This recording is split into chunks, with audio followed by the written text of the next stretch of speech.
Good afternoon from the Gold Coast in Australia. It's the 1st of August and it's a gorgeous winter day here.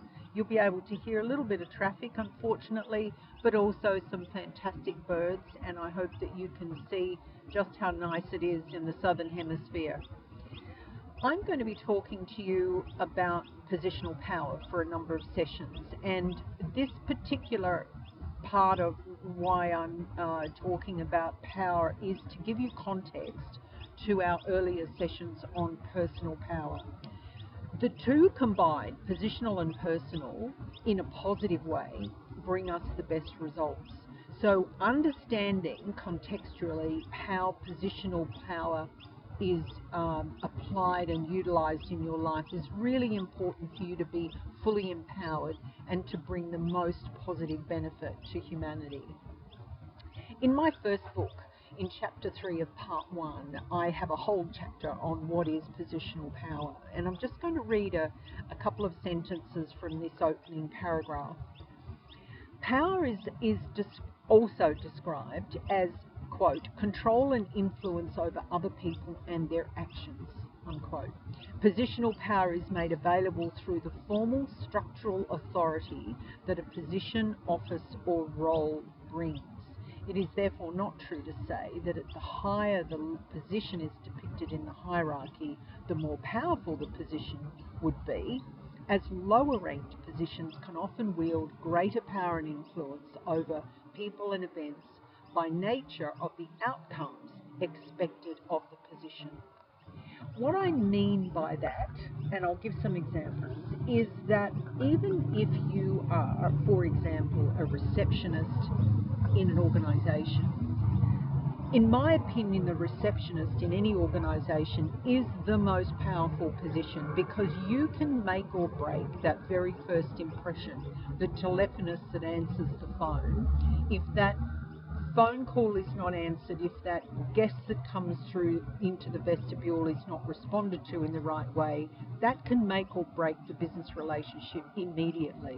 So in many respects, and I've always advocated for this, the receptionist or chief telephonist should be paid more than the CEO. When we think about the last week globally, I've got a number of examples that I could quote in Australia about people using their position inappropriately and creating bad outcomes for the rest of us.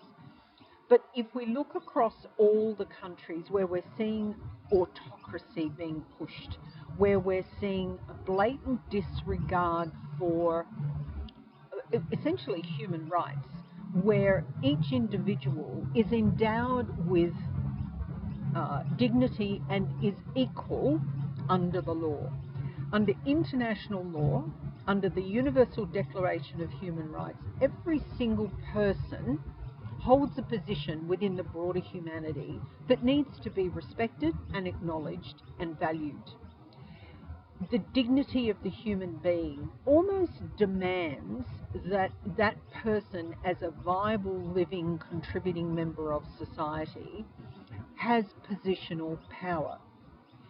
Now, when we think about organisations and hierarchies, most people conclude that the lower that you are down in an organisation, the less control or power that you hold. But that's not necessarily true.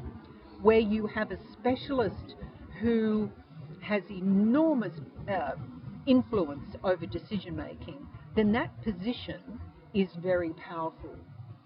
In a family construct, and this depends very much on the nation state that you belong to and whether families are deemed to be hierarchical, if one gender or another is deemed to be more important than the other gender. For instance, a husband is the head of the household, not the wife. In other cultures, it's an equal representation, equal levels of power, which it should be. So it's everything that's in context to where you live, the nation state that you are a member of, what religion that you adopt or don't adopt, and how you've been brought up. So your experiential learning gives you a position from which to view the world. And it's that position that you can see as powerful or not powerful, whichever lens you choose to look through. When I think of myself as a child, I didn't recognise that as a child within a family unit, I held a level of power. Now, the reason I say that is that, in fact, my influence over adults, over 21-year-olds as they were then, my influence over those adults was quite profound at about the age of 6 or 7, because that's when I started standing my ground, and that's when I started advocating for myself. However, when you've got a family run in an autocratic way, where there is a disrespect and a discourtesy paid to the children as not needing a voice, not needing to be heard, their opinions not being valued, that's when you see that parental position come in and disempower other members of the family. So think about where you are in your family structure. Think about where you are in your community, your wider community, at a social level, where you are within your organisation, where you are positionally within your country, and where you believe your position is at a whole of humanity level. And reflect on whether or not you think that you have positional power in any of those contexts. So the point that I'm making is that your positional power is not dependent on your personal power, but it is certainly in context to and proportional to other people. In an organisation,